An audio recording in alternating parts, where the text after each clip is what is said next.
Kérosène, c'est un plébiscite de la part des étudiants qui ont participé à ce projet, mais c'est aussi un artiste phare des Antilles, un artiste qui touche énormément de monde, un artiste à succès et donc une personne dont la parole compte.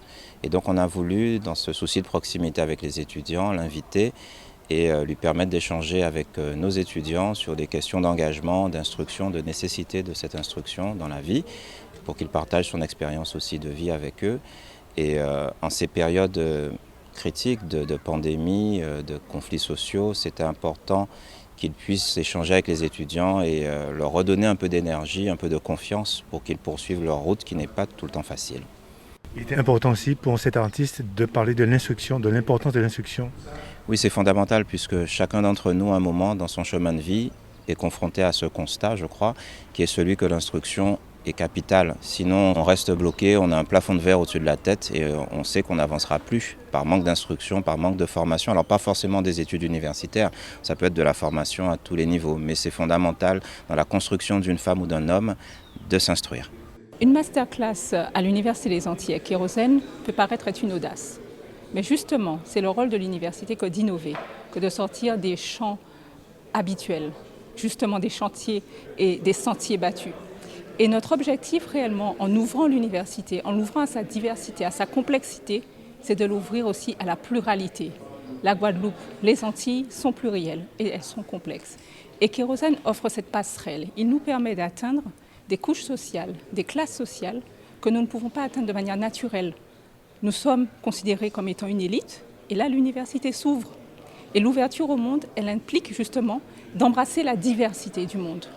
Il y a des aspérités, il y a des parcours qui sont différents et il est important d'appréhender justement la différence, la pluralité, la complexité de la Guadeloupe et des Antilles. Kérosène, quelle a été ta première réaction quand l'université t'a demandé de faire une masterclass aujourd'hui?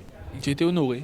J'ai été honoré, ça m'a fait très plaisir. Alors ça m'a parlé tout de suite puisque les projets qui concernent, tous les projets qui concernent les jeunes, ça m'est cher. Mais j'ai été honoré, ça voulait dire que mon écriture, que certains de mes textes avaient été reconnus par mes pairs, par le conseil du campus, par la présidence. J'ai été agréablement surpris mais emballé par le projet puisque c'est une occasion de partage avec les jeunes, de leur apporter quelque chose, de leur donner certains outils pour la vie après. Donc non, franchement, ma première impression, c'était vraiment une bonne. J'ai été surpris agréablement et tout de suite emballé. Ça a été un échange constructif. Ça change un peu des clichés ou des interventions qu'on a l'habitude d'avoir qui sont dites conventionnelles. Mais au final, nos artistes ici sont très riches en tout cas de ce qu'ils peuvent nous apporter. Il a mis un point d'honneur en tout cas à l'instruction. Ça l'a beaucoup aidé en tout cas dans sa carrière et que ça reste quand même important de s'instruire pour pouvoir aller loin et toucher le plus de monde. En tout cas dans son cas, c'était le fait de toucher le plus de personnes possible. Une masterclass, c'est du sur-mesure. Notre objectif, effectivement, c'est d'accueillir plusieurs personnalités assez diverses, variées, qui pourront justement nous adresser aux étudiants et, comme Kérosène a su le faire là aujourd'hui, parler aux étudiants, leur dire vraiment ce qu'ils attendent, les motiver. La nécessité de mon engagement, pour moi, il est totalement normal, puisque comme j'expliquais aux jeunes, on n'est pas chanteur, on n'est pas policier, avocat ou journaliste ou président de la République d'ailleurs. On est tous nés guadeloupéens. On ne va pas mourir avocat, on ne va pas mourir président, on ne va pas mourir policier, on va mourir retraité et toujours guadeloupéen. Du coup, pour moi, c'est un peu de la traîtrise que de ne pas défendre nos terres, que de ne pas défendre nos cultures, que de ne pas défendre nos frères, nos sœurs. Je ne comprends même pas qu'on me demande pourquoi je suis engagé, je comprends juste ceux qui ne le sont pas. Donc pour moi, c'est normal. L'instruction, parce que pour tous les thèmes, pour tous les sujets qui nous tiennent à cœur, il faut avoir les mots pour les développer. Il faut avoir les mots pour les traiter, il faut avoir les mots pour retranscrire la situation qu'on vit, il faut avoir les mots pour dénoncer les situations qu'on trouve inacceptables. Et qu'on le veuille ou non, ça passe par l'instruction. Nous avons eu des générations passées de Guadeloupéens qui, sans être eux-mêmes instruits, ont habitué leurs enfants, leur ont dit « il faut t'instruire ».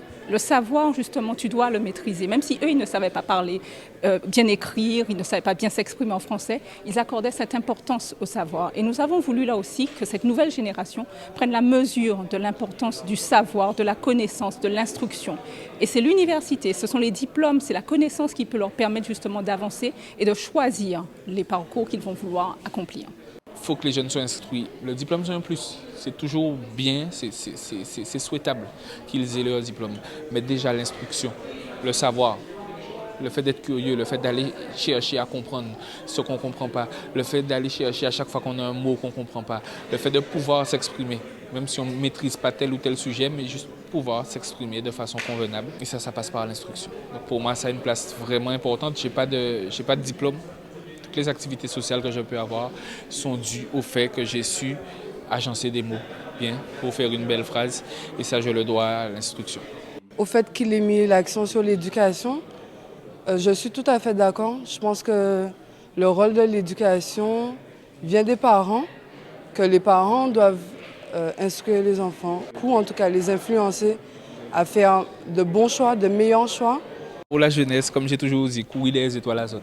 Ne laissez personne vous persuader que vos rêves sont inaccessibles. Ne laissez personne vous dire que vous n'y arriverez pas. Si vous êtes insatisfait, allez chercher. Et pour tout le reste de la société guadeloupéenne, allons essayer de commencer à nous aimer, tout simplement. Allons essayer de commencer à travailler ensemble. Allons essayer d'arrêter de se tirer dans les pattes et allons s'aimer. Je suis quelqu'un de très ambitieux. Je voulais que mon son fasse le tour du monde. Et dans les faits, il n'y a que l'avion qui puisse faire le tour du monde, à condition d'être alimenté. Même les oiseaux migrateurs, peu importe ce qu'on peut trouver, il n'y a rien qui fasse le tour du monde objectivement, sauf un avion. Je ne trouvais pas ça forcément cool de m'appeler avion. Donc je me suis dit kérosène, puisque c'est le kérosène qui permet à l'avion de faire le tour du monde. Kérosène pour imager que je voulais que mon son fasse le tour du monde, mais que si tu manipules mal ou si tu joues avec du feu juste à côté, ça peut t'exploser à la figure. Que c'est très inflammable et très puissant. Kérosène. Madame Cassin, si vous avez un message à adresser à l'ensemble de la communauté qui vous regarde actuellement, quel serait ce message?